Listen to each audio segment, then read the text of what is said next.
एक बात तो आप माने ना माने, ये बात तो सच है, जिस तरह हम इंडिया से नहीं जीत सकते आईसीसी टूर्नामेंट में मैचेस, इस तरह ये भी ऑस्ट्रेलिया से नहीं जीत सकते। और अगर आज जीत गए और अगर पहली बार होगा तो पहली दफा होगा। डेप्थ कैरी से लेके मैक्सवेल तक, कॉलोनी से लेके इंग्लिश से लेके ट्रेविस हेड तक ड्रा उन्होंने पूरा दिया है इंडियंस को भी।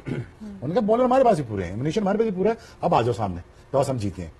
दे play mind games and they have done that, and now it is gonna be looking very tough for me when it comes to India. कुछ पूछा मैंने कुछ। And well done India. It is very comprehensive win. बड़ा match था और अगर ये India match ना जीतता तो ऑब्वियसली बहुत प्रेशर पड़ जाता इंडिया पे, लेकिन इतनी बड़ी टीम को मार के इंडिया अब दूसरे मैच में जा रहा है, तो obviously confidence is gonna B sky rocketing. और बड़ा मैच बड़ा ही होता है यार। और दूसरी बात यार, लोग बातें करेंगे यार इंडिया ने अपनी फेवरेट विकेट बना ली और जान के बना ली। भाई इंडिया के ग्राउंड्स बैन अपने होते हैं, लेकिन पिचेस जो हैं वो आईसीसी के स्टैंडर्ड्स के मुताबिक बनती है। स्पिन होता है और शाम को इसलिए स्पिन नहीं हुआ कि हालांकि अगर ऑस्ट्रेलिया भी बॉल करती दिन में, उनके स्पिनर भी करते, क्योंकि शायद इतने बड़े स्पिनर नहीं है उनके पास जितना कुलदीप यादव या जडेजा हैं। वो बेहतर बॉलिंग करते हैं, बहुत अच्छे हैं। एक तरफ है इंडिया, दूसरी तरफ है ऑस्ट्रेलिया, दोनों टॉप नॉच टीम्स हैं। बॉलिंग बैटिंग फर्स्ट जो है वो चूज किया ऑस्ट्रेलिया ने। क्यों चूज किया? और गांव में ना बारिशें हो जाती है ना, तो जमीन जो बारिशों के बाद पानी सूख जाता है ना, तो उसी तरह का पिच लग रहा है। I mean, ये इंडिया का प्लान था, ये करते हैं इस तरह अपने स्पिनर्स को ज्यादा मतलब इस्तेमाल करने के लिए इस तरह के ट्रैक्स बनाए जाते हैं। अगेन पिच के बारे में बात हो रही है और इंडिया जैसे बात है कि अगर उसको एडवांटेज ले रहा है तो आईसीसी ने पिच बनानी है। अगेन इंडिया ये जानता था कि अगर आप बहुत ज़्यादा बैटिंग विकेट बनाएंगे, ऑस्ट्रेलियन बॉलर्स की ये स्ट्रेंथ है, जितनी भी उनको सपोर्ट ना मिले, बल्लेबाजों को सपोर्ट मिले, बॉलर्स अपना रास्ता निकाल लेते हैं वहाँ से उस विकेट से।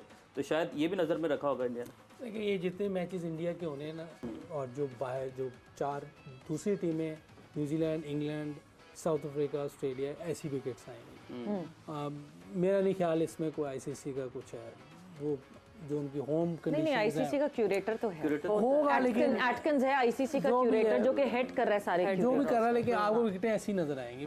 फिर तो नजर आ गया ना कि वो उनकी नहीं चल रही। और लर्निंग कर्व इससे ये है कि इस स्पोर्ट में स्पेशली लीडर तो हर जगह होता है, जिंदगी में काम में भी होते हैं, हर जगह होते हैं, कि लीडर का सेक्रीफाइस करना बड़ा जरूरी है। अब जैसे आपने कहा रोहित ने अपना स्टैट्स की नहीं सोच रहा, वो सोच रहा है कि मैंने स्टार्ट अपना तेज बनाना है, प्रेशर, ताकि बॉलिंग साइड पे आ जाए, अगर मैं आउट भी हो जाए in process I will be okay. So that's a sacrifice and that's what team को बताने की भी जरूरत नहीं होती है आपको कि यार तुम ये नहीं कर रहे। तुमने पता है कि मेरा जो कप्तान है, जो मेरा लीडर है, he is just you know कुर्बानी दे रहा है, और वो टीम फिर उसको फॉलो करती है। ये बड़ा जरूरी है यंग टीम को जीतने के लिए। किसी भी कप्तान को आए कि जितना बचोगे ना आप, कि मैं बच जाऊं, मैं हार से ये ना हो जाए, वो ना आ जाए, उतना ही होगा। लेकिन उससे पहले ये कह रहा हूँ कि आजकल की क्रिकेट में ना, मॉडर्न डे की क्रिकेट में अब कंडीशन इतनी मैटर नहीं करती। तो देखिए बात नहीं है ना, बात ये है कि ठीक है इंडिया की टीम बहुत अच्छी है, लेकिन ये एक एडवांटेज है। आप मुझे बताइए साउथ अफ्रीका क्यों गई थी दुबई? को बनता था जाने का, कोई बनता है cater one team at a single venue, उसके लिए ये सारी चीजें हो रही है। इंडिया को तो आप कितने भी सालों से देख रहे हैं, एडवांटेज तो मिलता है। मैं अगर आपको बताऊं, अगर क्रिकेट बचानी है ना, ये हाइब्रिड मॉडल आईसीसी को खत्म करना पड़ेगा। देखिए अगर आपने इन बातों से अगर दूर रहना, क्रिटिसिज्म से आईसीसी ने बचना है, बोर्ड्स ने बचना है, तो हाइब्रिड मॉडल खत्म करना पड़ेगा। सबको टीमों को एक जैसा ट्रीट करना पड़ेगा। कि हाइब्रिड मॉडल खत्म करने के लिए ये भी तो करना पड़ेगा ना कि हम इतनी बड़ी टीम हो कि हमारी बात मैटर भी करे। इस वक्त हम ये डिनाई नहीं कर रहे हैं कि इंडिया शानदार टीम है, वो डिजर्व करते हैं कि वो जीते और वो खेल कर जीत रहे हैं। मुझे वन लाइनर सिर्फ ये चाहिए था कि क्या किसी टीम को ये एडवांटेज होता है कि एक ही जगह रुकना या नहीं होना चाहिए। ये हम भी कह रहे हैं, सब कह रहे हैं नहीं होना चाहिए। अब ये हुआ है या नहीं, लेकिन आप सिर्फ वन लाइनर, मुझे आप सिर्फ ये देख लेना, आपने हाइब्रिड मॉडल खत्म करना है तो सारे जितने भी मेंबरान है ना आईसीसी में, मुझे ये बताइए एडवांटेज हुआ या नहीं? यस बोलेंगे तो होगा। बासित भाई वन लाइनर, हम पाकिस्तानी बन के ये बात बोले, एडवांटेज तो होता है भाई, होता है। देखिए बात सुने, एक मिनट नजीब, हमने स्पिन विकेट क्यों नहीं बनाई अपने मुल्क में? हमारे कोचिंग स्टाफ को नहीं पता कि यहाँ पे स्पिन विकेट बनानी चाहिए। हम दुबई गए हैं तो एक स्पिनर लेके गए। ये तो आईसीसी बनाता है ना, ये तो आईसीसी का काम है। अरे कैसे आप तो बोलेंगे इंडिया को फेवर दे रहा है आईसीसी?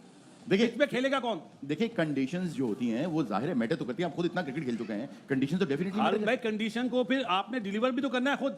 अगर कंडीशन अच्छी तो आप मैच पहले ही हार जाओगे। ये हम मान रहे हैं, but just one liner Najeeb भाई, हमने ऐसी पोजीशनों पे इंडिया को हराया है शारजाह में। ये बहुत अच्छी बात, हम अच्छे थे ना, हम खेल भी बहुत अच्छा रहे थे। वो सोच ही नहीं लाते। देखिए ये डिबेट जो है ना, ये सारी एट द एंड इस बात पे आती है कि जिसकी लाठी उसकी बहस। ये भी उनकी जीत है ना कि वो आईसीसी ये करवा रहे हैं, वो डिक्टेट करवा सकते हैं। इससे पहले कभी हुआ है? मैं वहां नहीं जाऊंगा तो मैं फॉरफिट करूंगा ना वो पॉइंट्स। वो अपनी कंडीशन, तो ये भी उनकी जीत है। आप इतने स्ट्रांग हो जाए, आप इतना पैसा कमा ले, आप इतना रेवेन्यू जनरेट कर ले, आप अपनी टीम को नंबर 1 बना ले, आप दुनिया भर में जाके जीतना शुरू कर दे। नंबर 1 नहीं, नंबर 3 में ले आए, टॉप 4 में ले आए। मेरा बहुत एक सिंपल सवाल है, बहुत सादा सवाल है। ऑटोमेटिकली हरुण भाई देखें, पाकिस्तान का एडवांटेज 10 साल 11 साल क्रिकेट मिसाल दूं तो शायद ये ना हो कि आप ये देखें कि आखिरी मैच वो चुनते हैं कि हमें आखिरी मैच ऐसा खेलना है जहां हमें नेट रन रेट बढ़ाना है। ऐसे ही होता। वो इस वक्त इतनी बेहतरीन टीम है कि उनको ये चीजों की जरूरत नहीं है, लेकिन इसका एडवांटेज उनको हो रहा है। देखिए एक चीज का, अच्छा अरुण भाई, अगर इंडिया पाकिस्तान आता ना तो 400 रन करता है यहाँ की pitches. No doubt about it. The way of playing. अभी नजीब ने बात करी न्यूयॉर्क की, 119 रन पे पाकिस्तान ने आउट करा था उन्हें,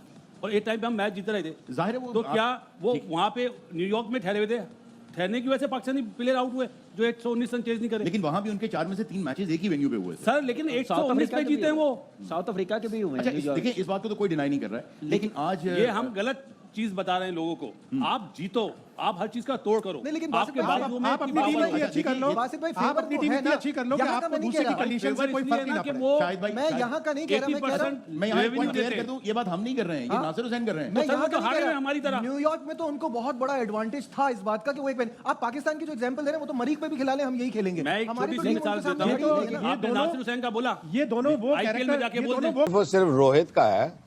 रोहित एक तो टॉस नहीं जीते और एक उस तरह की इनिंग अभी तक खेला नहीं है कि आदत ही हो गई है ना यार रोहित से। अब आप रोहित खुद भी बोलता है, अगर आप देखें, रोहित एक प्लेयर है जिसने 3 डबल 100 बनाए हुए हैं और लंबे स्कोर किया करता था। बट उस जमाने में वो स्टार्ट जब करता था तो 70 80 90 की स्ट्राइक रेट होती होगी, फिर एक्सेलरेट करता था। अब उसने पिछले वर्ल्ड कप से जो 2023 वाला था, उसने जब से कप्तान बनाया, उसने कहा यार नहीं यार, मैं स्टाइल चेंज करना चाहता हूँ इंडिया का खेलने का। तो उसने अपने आप पे ली है वो बात।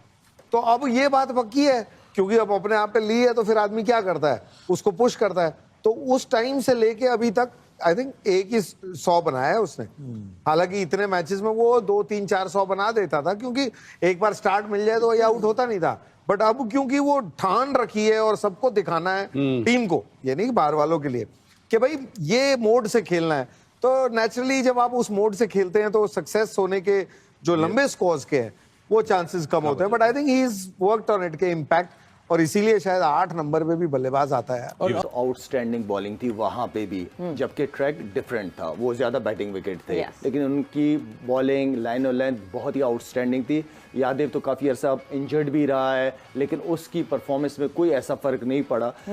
जडेजा क्योंकि वनडे क्रिकेट बल्कि टेस्ट में भी मैं कहूँगा जब भी इस तरह की कंडीशन होती है तो उसको खास तौर पर as a main player consider किया जाता है, और उसकी परफॉर्मेंसेस है कंटिन्यू मतलब काफी अरसे से वो इंडिया का हिस्सा रहा है। तो दोनों बॉलर्स की बहुत अच्छी परफॉर्मेंसेस रही हैं। जिस तरह का पिच था, ये पिच हकीकत में बनाई ही उन्हीं के लिए गई थी, स्पिनर्स के लिए, जिसकी वजह से 3 स्पिनर्स खिलाए गए हैं। मेरे ख्याल में कुछ शॉर्ट सिलेक्शन मैं समझता हूं कि बिल्कुल भी ठीक नहीं थी। जो पार्टनरशिप की हम बात करते हैं, वो पार्टनरशिप बिल्कुल नजर नहीं आई उसके बाद। तो आई मीन ये वो गलतियां की हैं, बड़ी बड़ी गलतियां हैं। पार्टनरशिप यहाँ पे रनों का नहीं था, यहाँ विकेट पे रुक के जितनी देर रुकेगी, सिंगल डबल नहीं रुकता है, क्योंकि आती है सिंगल डबल करना, लेकिन बड़ी शॉटों के चक्रों में गए, जिसकी वजह से ऑस्ट्रेलिया इतने रनों पे खड़ी है। दोस्तों, आज के टॉपिक में बस इतना ही। आप इस मुद्दे पर जो भी राय रखना चाहते हो नीचे कमेंट बॉक्स में कमेंट करके बताइए, और ये वीडियो को ज़्यादा से ज़्यादा लाइक शेयर करना बिल्कुल मत भूलिए। दोस्तों रुकता हूँ, बहुत जल्द और एक न्यू टॉपिक के साथ मिलूंगा।